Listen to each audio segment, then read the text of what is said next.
So we're back after an appropriate amount of mourning that took place last week after the end of the New York Rangers season. We're back to discuss local sports and the happenings in the world. I'm Nick. With me, as always, is TJ, who's on his way to getting hammered, and apparently a mystery guest. Hello, gentlemen.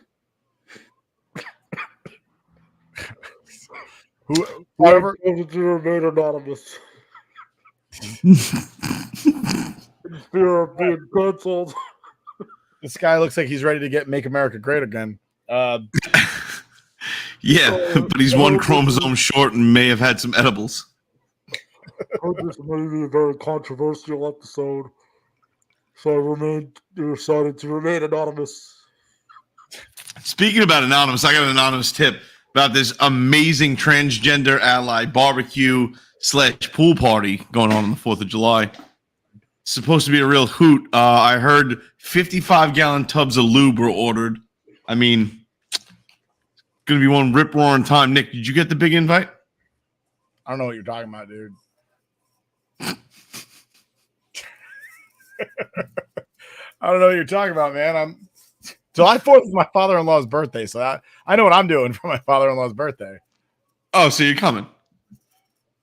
I'm going to my father-in-law's house, for his birthday. That's where the party was. Stop it. You don't play that shit. Gator never been about no shit. It was me, Austin. Anyway. My God. A lot of stuff going on. You know what? It's weird because hockey season is coming to an end. Basketball season is coming to an end. Baseball is kind of getting hot at this point. We're getting closer to the All-Star break. And that's when the trade deadline, like for me, hot stove in baseball is the most interesting because baseball does not generally create like bullshit trades where I'm going to trade you 35 third-round picks in 16 years so that you can get a player to be named after the 16 years is done. It's like, I hate seeing like all of those hypothetical drafts, especially like hockey does it a lot. Hockey and basketball, they're just like, I don't give a fuck about draft picks at all. You can have my next 15 first-round picks and good day, sir. I mean, granted, baseball really doesn't care about draft picks either, simply because being drafted in baseball means absolutely nothing. You still have like years of minor league service to get through in order to get to the show. Like, I think football is the easiest sport to be drafted and actually play at the professional level, at the highest professional level, at the highest. Because in hockey and baseball, just because you're in the minors, same thing in basketball, just because you're in the G League does not mean that you're not a pro. You're getting paid, you're a pro. But to play at the highest level, I think baseball's got to be the hardest. Like, there's very few like 18-year-old, 19-year-old kids that are playing 1 year of minor league baseball and making it to the show. It's true. Yeah, that's kind of true. The last one I could think of is like Harper or Machado. Trout? Yeah. No, Trout was in his 20s by the time he made it to the show. Yeah. He wasn't like 19. I think he went to college. Well, I mean, let's put it this way. Bryce Harper would have been playing MLB baseball at 15 if they could. They tried, man. That dude had 2 years of college by the time he got drafted at 18. Yeah. They did their absolute fucking best to make sure that kid could play Major League Baseball like on day one. Like he got his first pube and they were like, all right, throw him in the lineup. We're going. It's go time. Yeah. Who's like, I'm trying to think of a younger Soto. No, Soto was like, he went. Yeah, maybe Soto. But you know what though? But Soto's not American. I mean, not to try to make it sound negative, but he's Dominican. So like they sign a lot of young players out of that part of the world. shit, out of all parts of the world that are not America or Japan, and they end up playing baseball at very young ages. But like in football, at least, all the players are American for the most part. There's very few non-American players. If there might be 3, and they're like Australian rules rugby players. Yeah, like those are the only not and like Matthias Kiwanuka. Matthias Kiwanuka, I think. Minora. And OCU Minora, yes. Oh, and fucking what's his face? His name means spear or something. Spear, House of Spears. He's really dirty. He steps on people. He's Ndamukong Suh. Oh, Ndamukong Suh. I'm not sure if he was born here or not. He might have been born. He might be first generation American. Neither here nor there. I think baseball is the hardest sport to actually like just get to the show, simply because there's like 16 levels of minor leagues before you even get to Major League Baseball. Like at least in fucking basketball, there's only one G League. You know, like in football, there is no minor league. It's either you're playing in the NFL or you're playing in the USFL or the UFL now, right? Because they combine with the XFL. Yeah, I guess that's kind of like their borderline minor league, or the CFL. That's kind of like their borderline minor league. Personally speaking, I think if you're playing at the UFL or in the CFL, you ain't playing in the NFL. Like that's just a thing. Like that shit ain't happening. Well, if you think about it though, like the NFL, you're 21, 22 when you're actually like of age to be able to play. Like you reach that pinnacle where baseball, right? Where baseball, I mean, it's kind of similar to football where you're kind of waiting on guys to fill out a little bit. But I think in college, you're kind of playing against grown ass men, you know what I mean, who have already filled out, versus baseball. Like you're kind of waiting on dudes to put on 20 pounds and like I don't know.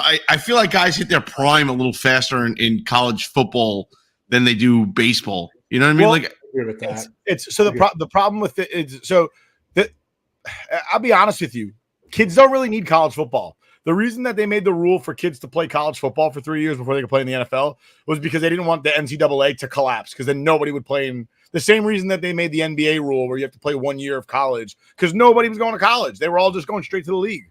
Right. Yeah. And then it was a twofold problem. One, it was hurting the college game a lot, where guys like JJ Redick thought they were actually good at basketball because they didn't have to play against guys like LeBron James or Tracy McGrady. So JJ Redick really thought he was a really good basketball player. Who was the kid that went to Gonzaga? Who's the kid? Morrison. Adam Morrison thought he was a really good, or Morrison. Adam Morrison. Yeah, he thought he was a really good basketball player. He was also he went to the NBA, where like the guys who didn't need to go to college ended up playing.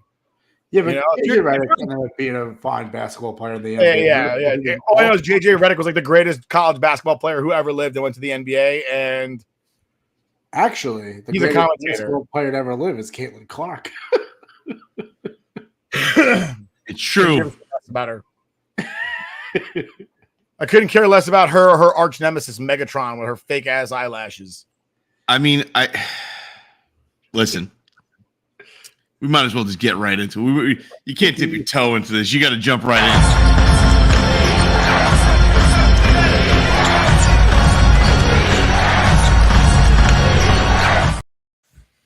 You notice how there's not a single graphic for a WNBA team up there?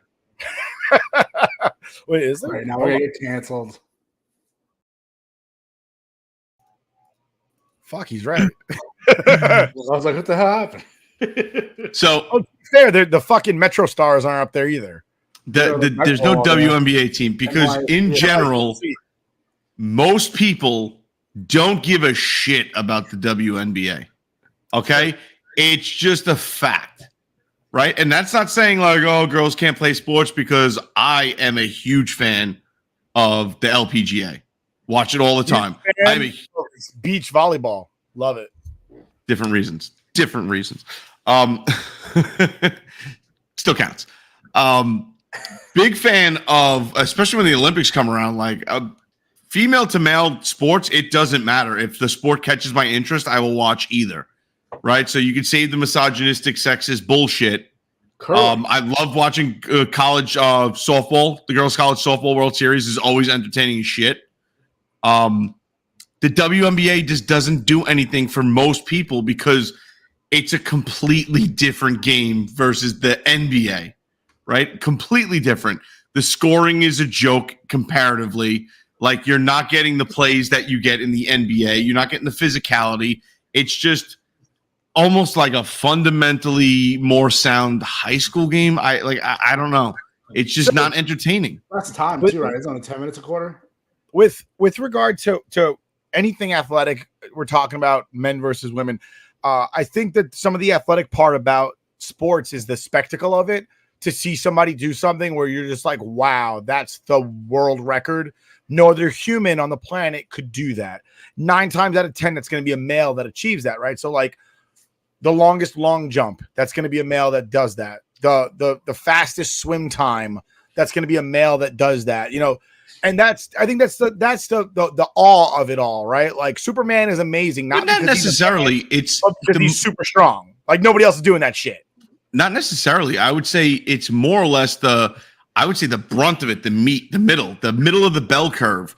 When you compare the NBA to the WNBA, the middle of that bell curve of the average NBA player does dunk, can throw threes from downtown. Or what I'm saying is the physicality and the ability level is completely different, and that's what makes the game more entertaining. But the average NBA player would be the best player in the WNBA. Yeah. That's what it comes. You don't care. Like, you know what really hurts any product is when the best player just isn't that good. That'll hurt any product.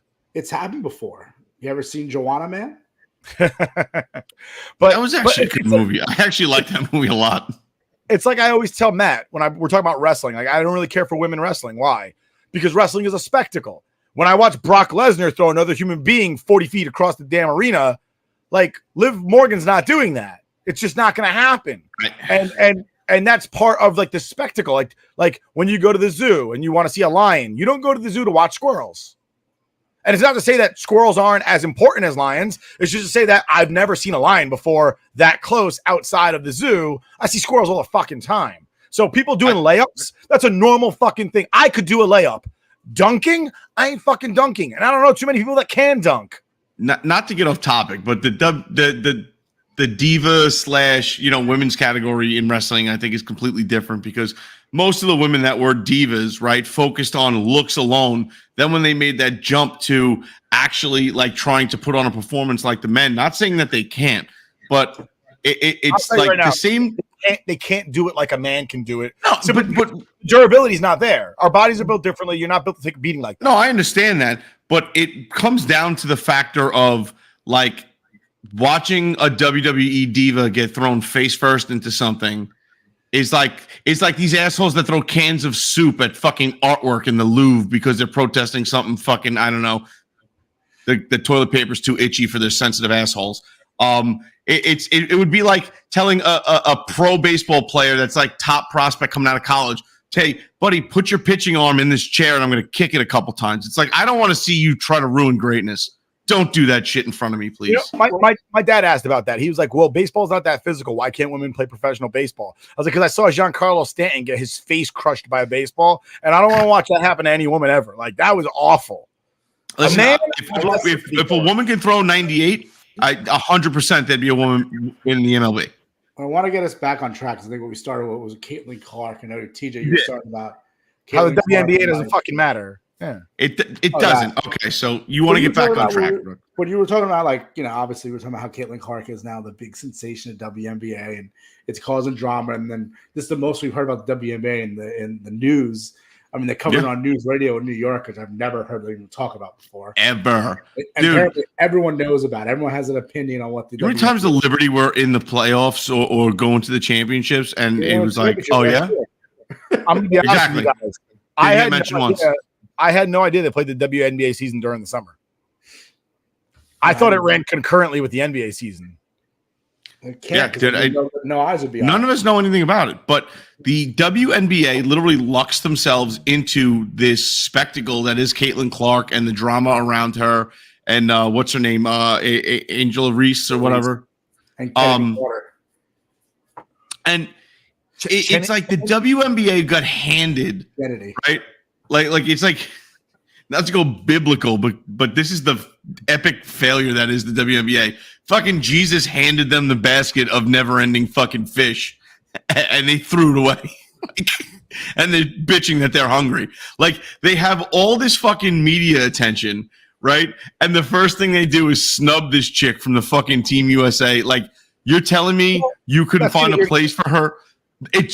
Listen, I understand it's not the same thing, but it is because it's run by people on a board from the WNBA. And at the end of the day, whether this chick played or not, if you would have fucking included her on Team USA, you would have brought all that energy and all that, clout right over into the Summer Olympics. Like, why wouldn't you fucking cash in? How dumb could you have to be? You know what I mean? Like, you have a spectacle planted in your lap and you decide not to even take advantage of it a little bit. I do not feel bad for the WNBA. I wish the NBA would fucking find a better charity to give their money to instead of wasting it on fucking subsidizing this league. It's a joke. It's funny though you say that because, like, talk about how her popularity is. Team USA, the reason why they kept her off was because they said they were afraid of the backlash they would get for not playing her. That's bullshit. Which is like, all right, so she's so popular that we would put her on the team just to make people happy, but then we're afraid they'll be mad at everybody because it's just showing how popular she actually is. So who cares? Yeah. You should just put her on the team anyway if you get some eyeballs on it. And then who was it? You don't want to say she's the highest selling jersey in WNBA history. Like, wait, let me finish the point. But even when it comes to the eyeballs thing, like, I get what you're saying, but they're not putting like the time difference, right? When it comes to prime time. Like, everything's going to happen beforehand when it airs in the United States. They're not putting on Team USA, women's team basketball 8 p.m. on the prime time slot. If Caitlin Clark was playing, they would. No, they wouldn't because she probably wouldn't be playing. Either way, they're not playing. There's a chance she was playing. I'm just saying, either way, regardless of all of that bullshit, it's a golden opportunity, and you just sit there and spat at it like. Ugh. What I think they should have done was obviously should have the players who were playing like cheap on her, like doing cheap shots, stuff like that, find them, tell them stop the shit because one, this is not her helping on sport. She's bringing money into it. They had to move the Mystics game from a 4,500 person stadium to a 20,000 person stadium, and they sold out within a half hour to fill those 16,000 spots just to see her win, just to see her play. I'm sorry.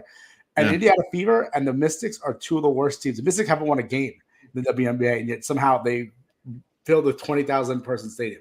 Money's coming in because of her, whether you like it or not. If you don't like her, you like her, who cares? If you're a WNBA player and you see all this revenue coming in, you should embrace it. And like that people are talking about your sport. Like, have we ever spent this much time WNBA talking about it here? Not that we're even a big broadcast, but we don't talk about it ever. Everyone's talking about it.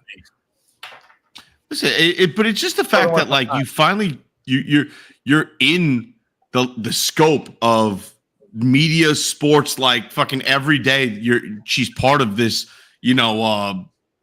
wash machine of sports story after sports story that sticks around, and she's one of those stories that's sticking around for a little bit.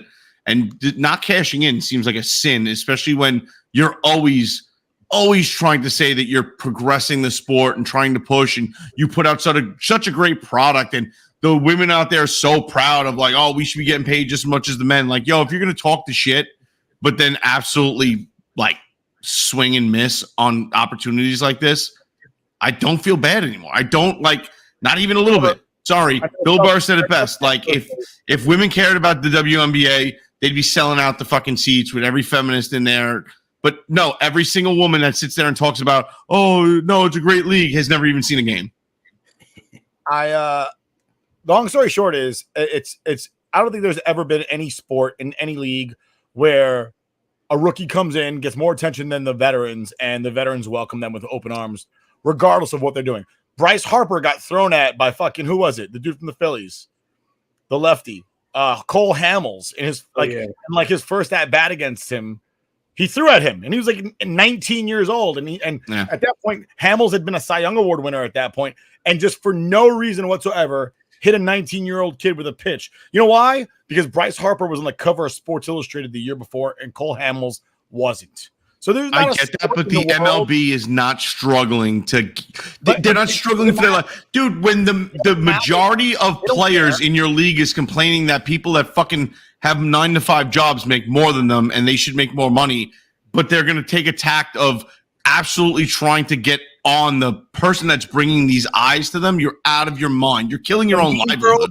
Don't want the new girl to upstage them. They've been putting time. They don't want to make 6 figures to play fucking a sport either, apparently. 6 figures that way. They want to make 6 figures because of them, not because of her. Well, they're not going to.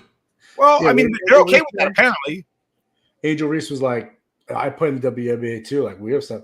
Nobody gives a fuck about you with your long ass fucking fake ass eyelashes and your 6-inch fucking eyes. Like her eyes like that fucking wide, bro. She looks like the girl from fucking. You ever see Real Monsters?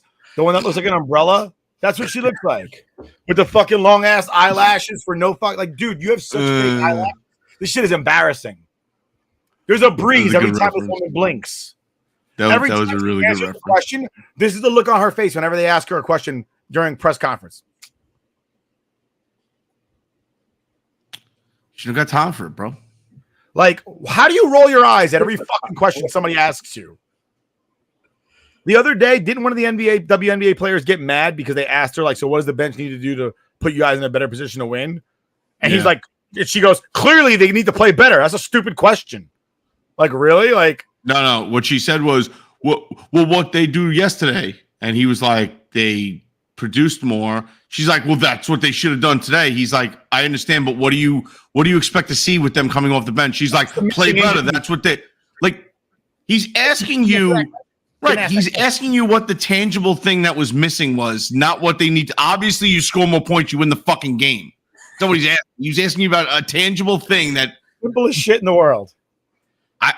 How do you get mad? How do you get mad answering questions that people are there to see you and talk to you, and you're mad at them about it? It was borderline along the lines of the replacements, where he's just like, "What are you going to need to come back in the second half?" Heart. Can you elaborate on that? Miles and miles of heart. Yeah, dude. It was. You know what's funny too? She got so mad about that, but like, so mad. How often, like in Major League Baseball, after every game, it's the same question over, and you never see those guys get mad. They get the same questions every day. You know what? What are you going to do to make yourself better? If I can be so bold, let's transition.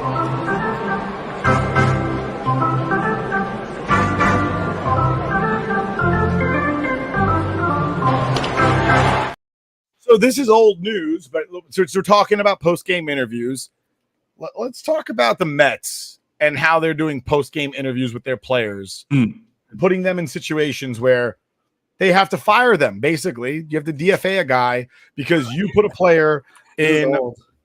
It's old. It's 2 weeks old. This happened 2 weeks ago. But we didn't talk about this. Jorge Lopez, just for the basketball point. Just so everyone knows, the Celtics are winning the NBA championship. Who gives a fuck? And they're fake. It's one of the worst finals ever. Their games aren't even that close. To be fair, the finals for the last 3 or 4 years have been pretty mediocre to bad. Well, they've been all. I mean, Boston's a bigger market than the rest of them, but they've all been small market teams now. Yeah. Well, that's what happens when more than half the league makes the playoffs. That's true. Then the season becomes unnecessary, right? Yeah. All right. Anyway, who is his name?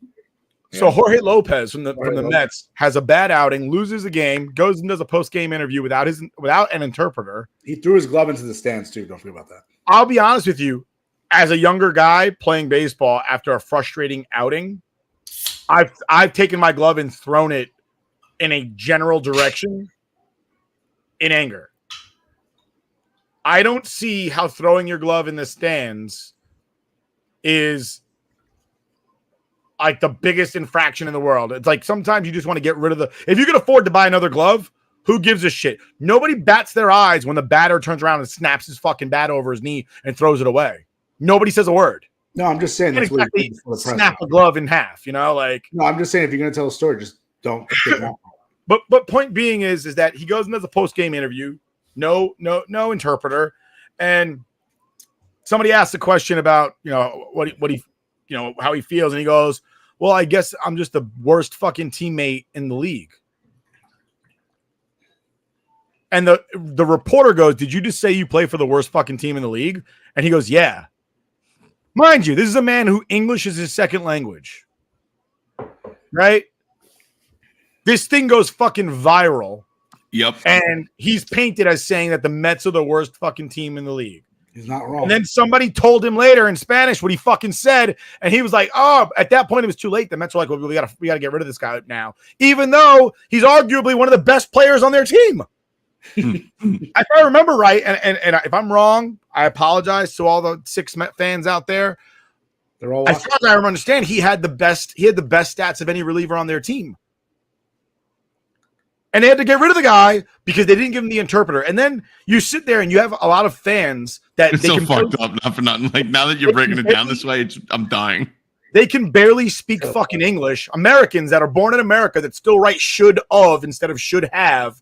They'll sit there and complain about somebody like Gary Sanchez who won't speak English to a reporter, even though I think we all three of us know that Gary Sanchez speaks English. Masahiro Tanaka was his fucking pitcher for fucking years, and they would have conversations on the mound. So either Gary speaks Japanese or Tanaka speaks English or Spanish. Like either Tanaka speaks fluent Spanish or Gary speaks fluent Japanese, because neither one of them motherfuckers speak English, according to all these hateful fucking Americans that think that everybody needs to speak English to the media.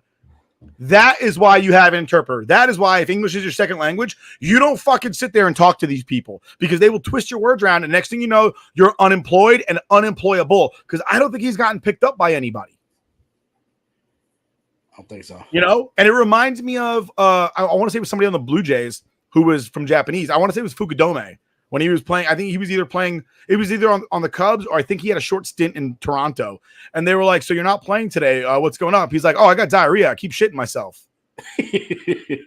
but English is a second language. Like, he doesn't know that that's embarrassing on this side of the world. So this guy humiliated himself in front of like 2 countries, and they're just like, "Whatever, man." And all I could say is, like, I feel bad for Jorge Lopez, because if I remember right, his kid is sick. Actually, I'm looking now. He got picked up by the Cubs. So good for him. But that whole thing was so fucked up, and just shows you how the New York media is, because they switched it around on that guy to make him. He was trying to say, "I let my team down. I'm the worst teammate." And they were like, "No, we're getting you fired today, pal." It's a better story. It's a better story.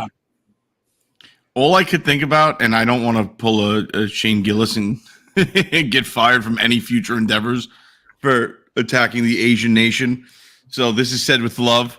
I can just see like a baseball player like from Japan getting hung out to dry out there and just fucking trying his best, because Japanese people in general like try to please everybody, and especially when it comes to what they do at their job. So I could just see the fucking media hanging some poor Japanese player out to dry, not knowing a lick of English, but just saying ridiculous things he heard in the locker room. But how much did you hear about, like, "Oh, Ichiro doesn't know how to speak English"? What the fuck? Blah, blah. You hear it all the time. You really do. And then every player is like, "Ichiro speaks English all the fucking time." You think I've been playing baseball with this guy for 8 years? I never said a word to him.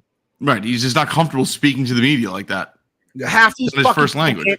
I listen to people from the South. They can't speak English in America. Southerners, the word fin is not a word. You can't fin to go to the store. I think the word you're looking for is fixing. And you can't fix to go to the store, too. You fix things that are broken. You can't fix to go to the store. I'm just letting that Just going to everybody. Everybody south of the fucking Mason-Dixon line. That's it. But all these players speak fucking English. They're not stupid. Like, they have to be able to talk to their team. Do you think that they start saying "I got it" in the outfield in fucking different languages and everybody just knows what they're saying? Like, no, they're saying "I got it" in fucking English. Yeah. They have you ever watched the documentary a couple of years ago about probably longer than that, actually, now I think about it, about agents, not Asians, agents, like sports agents trying to get new clients, and they go to the Dominican Republic, Puerto Rico, wherever they can find talent, and they teach them, basically give them classes just to speak baseball terms in English, which is interesting. And they'll pay for them. They'll pay for everything. They'll give them money, and that's how they get these young clients to sign up, and they'll eventually. Well, especially if you get them young when they're kids. Like, I played fall ball down in Venezuela, and all the kids are speaking Spanish. That's a little big league reference, and that's a hard language. That's a hard language. Yeah. They speak Spanish down in Venezuela. I know. Lonnie Ritter. Let's go. The fucking, but you see players that were always on track to be stars because they speak English as soon as they get here and they speak it well. Somebody like Gleyber Torres speaks English pretty well. Soto speaks English pretty well. Fucking Dominguez speaks English pretty well. But that's because they knew when they were 13 years old, oh, I'm going to end up in America. And they were like, all right, I'm going to learn how to do this. But a lot of these guys didn't know that was going to happen. That was going to be their route, especially the Asian players. They didn't assume they were going to go to the United States because they were okay with playing MPB. Yeah. Listen, I understand as somebody who's speaks English, born in America, and I do understand and I can speak Spanish, but I choose not to because I don't feel confident in my ability to say everything the way that I would want to. And you don't want to be judged that you sound like an asshole to everybody else, especially when you're at your professional setting. If you're at work, do you really want to say something that's not the right word and have the entire country laugh at you because you messed up 2 words? It's not a comfortable feeling. So just use the fucking interpreter. And the Mets absolutely failed Jorge Lopez in that instance, especially after a bad outing. You've got to make sure you've got some PR there to help him. Got to. Well, they just walk right into that horror show. Yeah.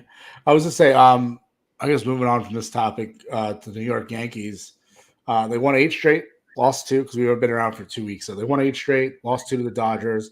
Then they won 4 straight. They get the last game against the Dodgers. They won 3 straight against Kansas City Royals. They lose today, unfortunately. Clay Holmes, watching him pitch at 9th inning is god awful. It's so stressful. It makes me miss Mariano so much. The guy was so. It makes me miss fucking Soriano. Yeah, yeah. I mean, this is. But I mean, listen, Yankees are playing well. It's regular season. The problem is that this is typical Yankees. They do really well in the regular season.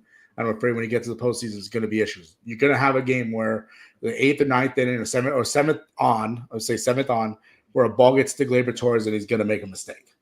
Right? Anyone agree with that? Oh yeah. Anthony Rizzo isn't hitting. He hit a home run today, which was nice to see him hit the ball. But he's been dreadful offensively, which has been hidden by Volpe, Judge, and Soto playing really well. Even Stanton crushing the ball. But Rizzo's going to be a problem. His fielding's obviously we always like Rizzo's fielding, but he's had a few issues so far this year. I mean, he has like 4 or 5 errors or something like that, which is odd for him because he's usually very good. He's a platinum glove winner. Yeah, he's a platinum glove winner, so it's weird to see him with this many errors. But I mean, I just want to say when the Yankees lost those 2 games to the Dodgers, Yankees Twitter was on fire, and I don't get people need to stop. Every day is the end of the world on Yankees Twitter. It's they're probably saying right now like Clay Holmes is washed. We need to get a closer. Like 100%. So there were probably 30 tweets that said this team fucking sucks today. Oh, yeah. Just because it was against the today. Oh, yeah, they lost to the Royals, so they got to suck, right? They won 3 out of 4. This team fucking sucks. Major League Baseball is anyone can win any single day. Everyone knows that. Baseball is more sports. And the main important part about baseball is 162 games. You're not winning 162 games. Fucking You're not winning 140 of them. Okay, you're going to lose 50 to 60 games. A good record is 162. You win 100 games, you're happy with that. What's the record? What's the 114 is the record? Yeah. I think the Seattle Mariners have 100. Yeah, 114. I mean, they play most of the games against the West, so everyone needs to just stop jumping off a cliff. And the Yankees go on a 2-game losing streak. They won 8 straight and they lost 2. That is 8 out of 2 in 10 games, which is I think the Mets would take that right now. And now you think about everybody, the whole fucking league would take that. Of course. Who's getting 10 out of 10? Like I'm not saying it doesn't happen. They lose those 2. They have 8, they lose 2, and they win 4 straight. That means they were 12-2 before today in the last 14 games. That is incredible. Just be happy the Yankees are winning ball games. They're winning series. They lost their first series against the Dodgers. Series they lost against the Dodgers was the first series since April that they lost. And Major League Baseball is all about taking 2 of 3 and winning series and move on to the next city. Everybody win the series. What'd you say? Just win this series. That's it. The only thing I didn't like about the play against the Dodgers was there were opportunities to win, and they didn't capitalize. That's frustrating for anything in any sport. We talk about that in hockey. We talk about that in football, where they give you an opportunity to win or to capitalize, and you don't take it, and you're just sitting there going like, you didn't do what you needed to do. And it could be a very small thing. It could just be like induce a ground ball. It could be hit a single, but you see them and the effort is always going to end up being throw 100 miles an hour, hit a home run. And it's like, dude, all you needed, what I like to see on Monday was small ball, a lot of small ball on Monday. Yeah. And that was Bunts, the guys were benched. Singles, it works. And you know what? We've gotten to the mode where nobody plays small ball anymore. That small ball might actually fucking work because nobody knows how to defend against it because nobody does it anymore. Yeah. It's like when they brought back the Wildcat in football and they were like, oh my God, the Wildcat. I'm like, you realize that's a normal football play from 1940, right? Yeah. It's just that nobody did it for 60 years. So everybody forgot what the defense was that prevents it. So now you ask, oh my God, it's revolution. It's not revolutionary. That's 1948 regular play in the second quarter, normal. Yeah, and like Saturday game sucked. They got blown out. The Friday night game they could have won. Grissom couldn't put down a bunt, but you also had the benefit of the ghost. Grissom couldn't put down a bunt. It's fucking killing me. You're a bench guy. If you can't put down a bunt, you don't need to be on the fucking team. If you're the extra guy and you can't lay one down, don't be on the team. Yeah, he made for it up on Sunday when they were chanting "We want Soto," hit a 3-run bomb, and that's another thing too. I can't believe like the Yankee fans, like they're just so like, I don't get it. I'm not like this as a Yankee fan, but like I'm not like that at all. They're chanting "We want Soto" to their own player. Like we're not chanting against the Dodgers right field. They're saying "We want Soto." You're chanting against your own team. You should be clapping and cheering for him to do it. And then they chant Grissom when he gets back up the next at bat. It's like you guys are such assholes. I honestly feel like the majority of people that go to Yankee fans are not actual like diehard fans. They're casual fans. They showed up to see Soto because they're only going to one game for the season, and they want to see that guy for the one game. They're like, fuck, I'm only going to one. There's 81 games at Yankee Stadium over the course of the season. They're only going to one, and they didn't get to see. It's like being a WWE fan and expecting to see Roman Reigns. Like, you're going to see Soto far more often than you're going to see Roman Reigns. Roman Reigns never showing up to work, but like, sorry, you missed the one fucking day that Soto wasn't playing. Like, and that was fine. And I the whole weekend I was sitting there going, he's not playing this weekend. And the announcers on Apple are like, oh, we might see Soto. Look, he's got a bat. I'm like, he is not fucking playing. You don't sit there and go, ooh, this guy got hurt. We think he might need Tommy John or he's got some numbness. Oh, that's bad shit. That's bad stuff.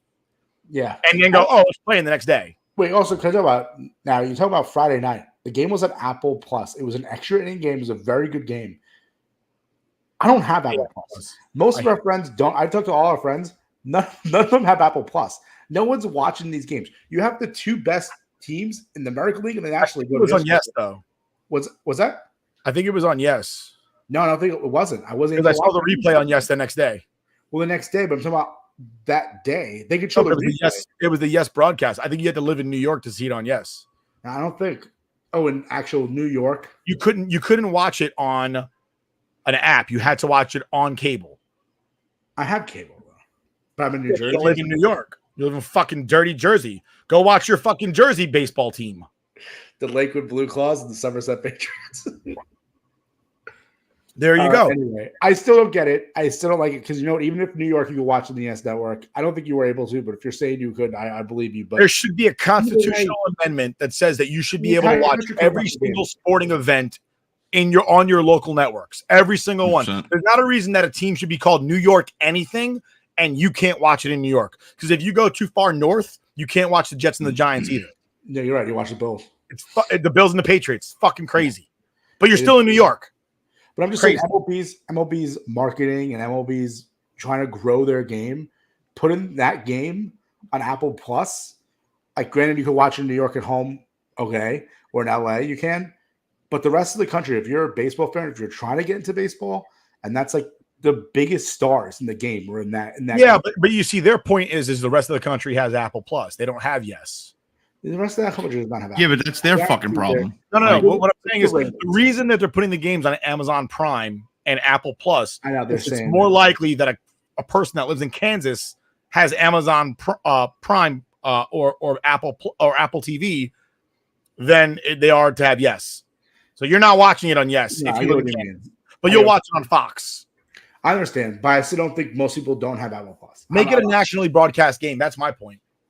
They should put it on Fox. They should put it on Channel 7. You want to put it on Fox, ESPN, Channel 2. I mean CBS. Either way, I don't think they market the sport right. The streaming services suck. I agree. Yankees are on fire. Clay Holmes sucks. I'm over him. Mets losing 1-0 right now to the Marlins in Queens right now. They're playing in Queens. If they lose the series against Marlins in Queens, which is that's rough. That's rough. Selling time in Queens. Did you guys happen to catch the guy that got tased at the Cincinnati Reds game the other day? I did. Yeah. Did you see him at court? He's still wearing his Reds jersey. Not only that, he fucking the judge goes, I bet you a lot of people think you landed that backflip, and he goes, I did. Wait, did you see his attorney? He did. Yeah. What did the attorney look like? His attorney was like, Your Honor, like, and they cut the scene, but he's clearly saying, like, Your Honor, can you not like retract that statement because he just admitted to doing it. Yeah. Oh, like, dude, how can you say he didn't do it? It's fucking 8,000 TV cameras and cell phones. You're innocent, you're proven guilty, so you still don't want your client. Right, you can't. It's not a gotcha moment with the judge. Like, that's like fucking role models where he's just like, who believe it? Me stealing TVs. I can't believe it. There was the viral video of the guy who he's getting pulled over for a field sobriety test, and he's like, the woman like does this whole dance routine, and the guy. That's from Reno 911. 911. Oh, is it really? Yeah. Did you really think that was real? That was real. You professional dancer? No, I'm just really drunk. Oh, gotcha. Dude, that was Champ Kind, man. Come on. Was it really? Yes. Yeah. I have to go look for it now. That's the mom from the fucking Goldbergs. What's wrong with you? No, I think they did that. I think that's from a real clip. I'm looking for it. No, it's not. I don't know. I'm gonna find it. Fucking Reno 911. Lieutenant Angle doesn't exist either, by the way. He's not new boot goofing anywhere. Oh my god! All right, we're moving on. I'm gonna just fucking playoffs. Don't talk about it. Playoffs. My bad. I'll get rid of that fucking promo. My bad. Wrong one. Hold on. I gotta find the right one.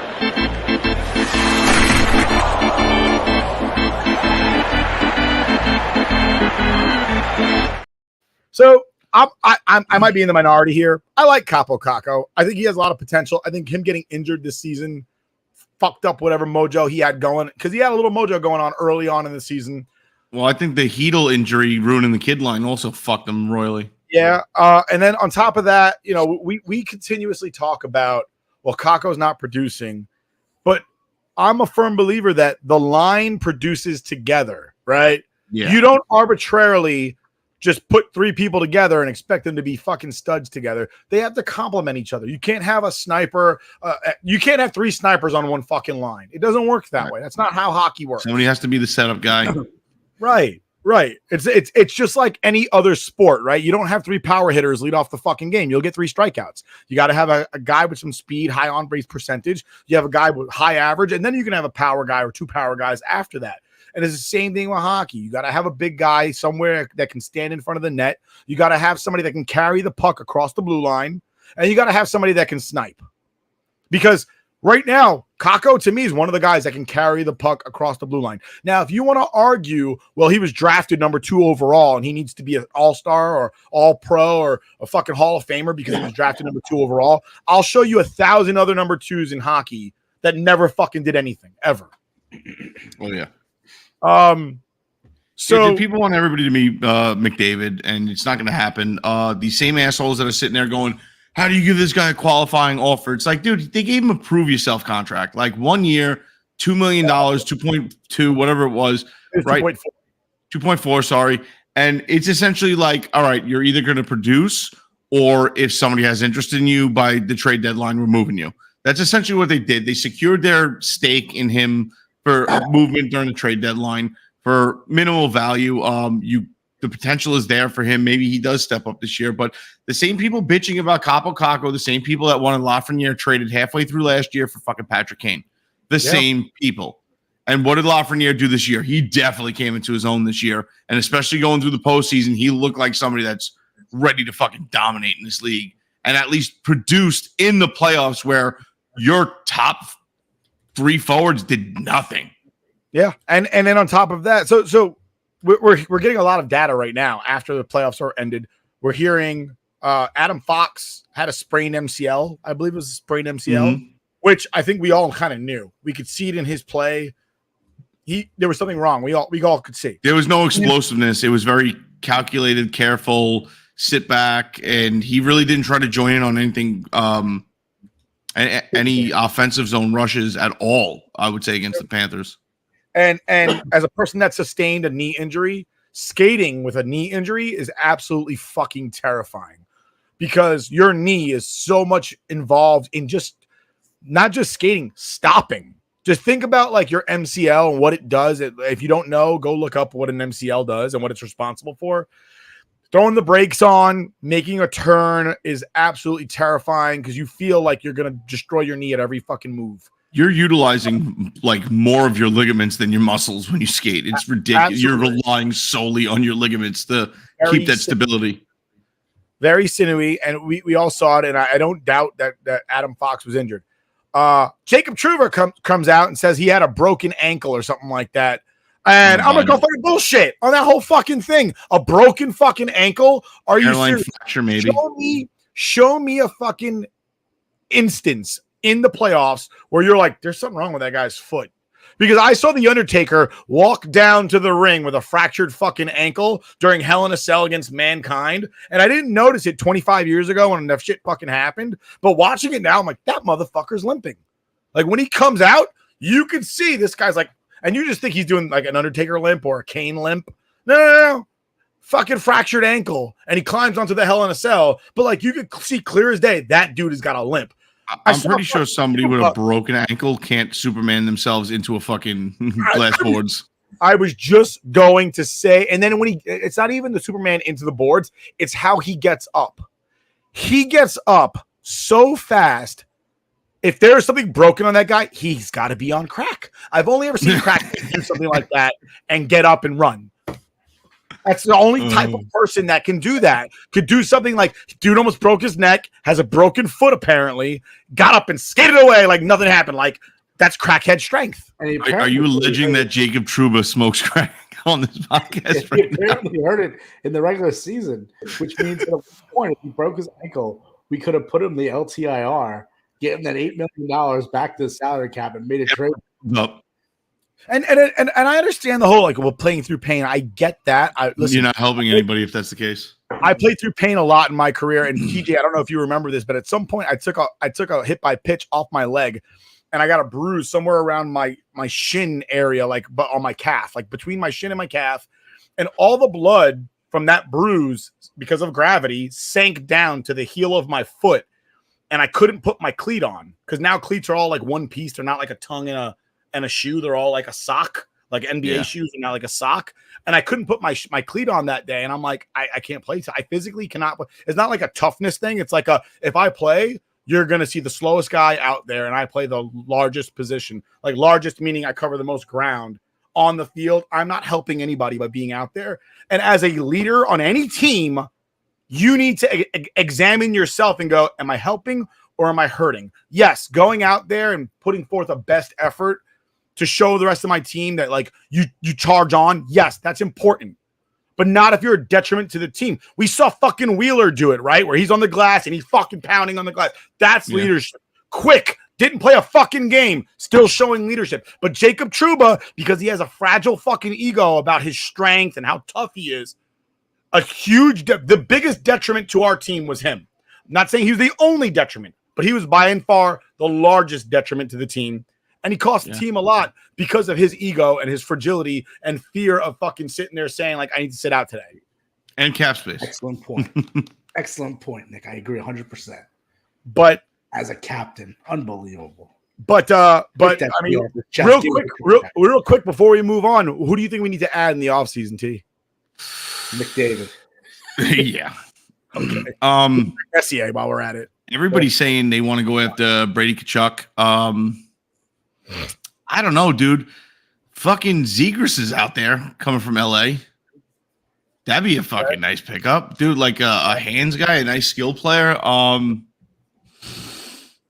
The problem with the Rangers is cap space. And better question: who are we getting rid of real fast?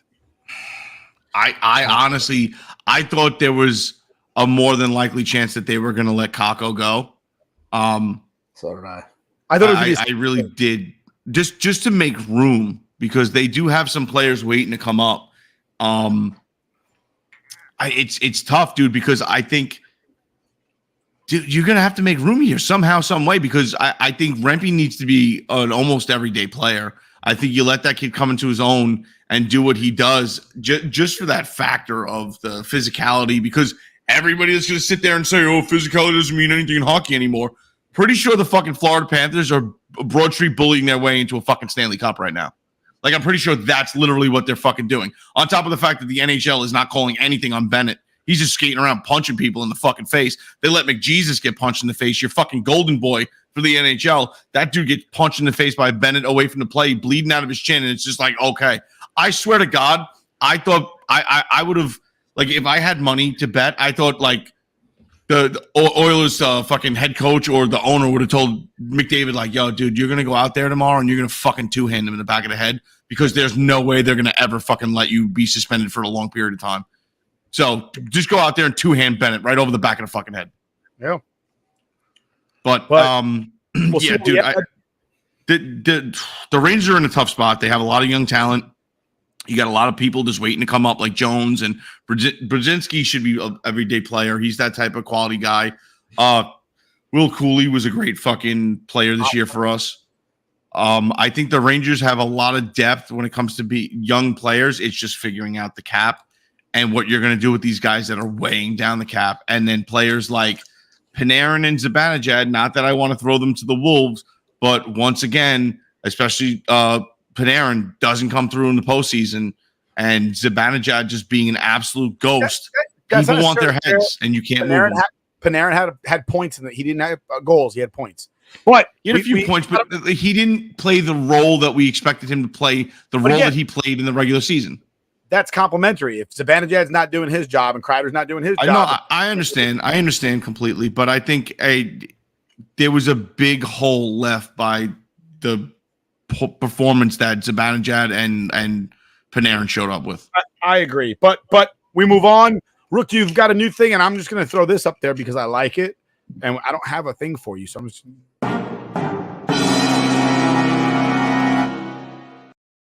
I just like the guy's face. So I do love that graphic. But anyway, I have this new segment. It's kind of like questions for you guys. So you guys will try to figure out, or it's something of a debate. So we don't have much time. Kill, marry, fuck. Okay. We got to make it quick. All right. Here's the first one. All right. This is I guess we call this like a quotable. Okay. A quote was said this week. You tell me whether or not who said it. The quote is, "Wear and tear me, baby." Was it Lisa Ann and Nayland Palin, or was it Travis Kelce? It's Travis Kelce said it. Sure, Travis Kelce. That is correct. All right. I have one more for you. Who said this one? Put the load on me. Was it Angela White or Travis Kelce? Angela White. It was also. You can't sit there and say that she hasn't said that because I fucking heard her say that shit. It was both. You guys got it right. Trick question. It was both of them. Both of them. Ding, ding. All right. Well, here's the next question. Right? This is more serious. All right, guys. Would you rather tickets to the next Caitlin Clark game or $5? $5. $5 right now. Crisp $5. Actually, doesn't even need to be crisp. I'll take a dirty stripper $5. It was crumpled up that she picked up like after the fact. Like it wasn't even in her G-string. They threw it at her. It bounced off her, hit the thing. Oh, no. See, I went the other way. I thought when you said dirty $5, like somebody threw a $5 at her and it got caught in her butthole. It's like, whoa, what's sticky back there? Jesus Christ.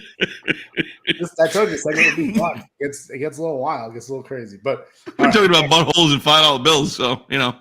All right. Anyway, this week, obviously, the legend Jerry West passed away. Jerry West, also known as the logo for the NBA, right? Correcto. The dude to bring the Lakers 5 times to the championship and lose?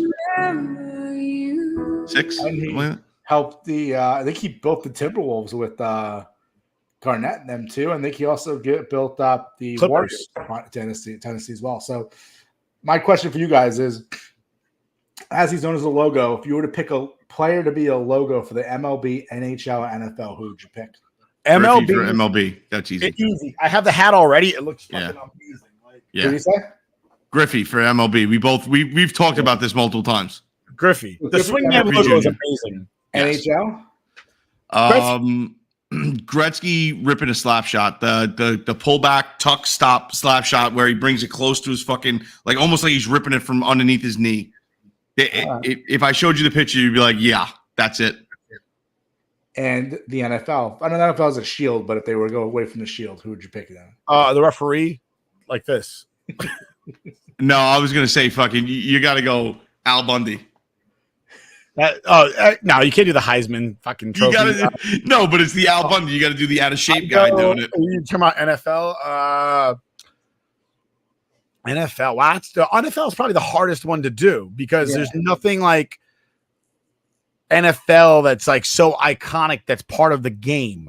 Mm-hmm. Like there's no stance in the NFL or a move in the NFL that is just like dude, everybody can relate to the Joe Theismann, just a fucking leg going the opposite way. Everybody knows immediately what the fuck happened. Yeah, I don't know. Maybe in the background you have LT just flipping the fuck out because you know he's tripping balls on cocaine or whatever the fuck Parcells gave him at the time. If I had to pick something, it wouldn't be somebody's move or their silhouette. It would be Brian Urlacher but it wouldn't be his face. It would be his helmet with just eye black. Yeah. I don't know. I would think like a Barry Sanders juke silhouette. I think that. Yeah, but you can't. The juke is literally like this. This is Barry Sanders' juke. I saw it in the commercial. Yeah, that's true. Like, how do you show that on a silhouette? And like everyone does a juke. I just did it again. Watch. I did it again. He almost hurt himself. One more time. I don't know. I think NFL people will probably say Tom Brady, Joe Montana, something like that. Like again, but what about them? What about them? Will you look at that silhouette and go, "Oh, that's them"? That's what I'm saying. It's generic throw, like just a quarterback throw. I don't know, unless you do like Tim Tebow's weird formation on there. Like, I was gonna say like even like you know what, you can make an awesome silhouette out of like a Deion Sanders one-handed fucking pick, but you're not gonna know that that's a pick and not a catch. If you're gonna do Deion Sanders, you got to do Deion Sanders dancing. Yeah. Or you know what? Just do a guy in handcuffs. That's pretty much most of the NFL anyway. Jesus. All right. Well, last battered spouse on the floor. Last question before we move on. Oh, we're almost at the end of the show anyway. But so recently, Boston. Well, obviously, it's not the playoffs. Every playoff team does this as well. But Boston recently did had sold out their TD Garden to watch Game 3 of the NBA Finals, and the same night as the Gillette Stadium was sold out for a retirement ceremony.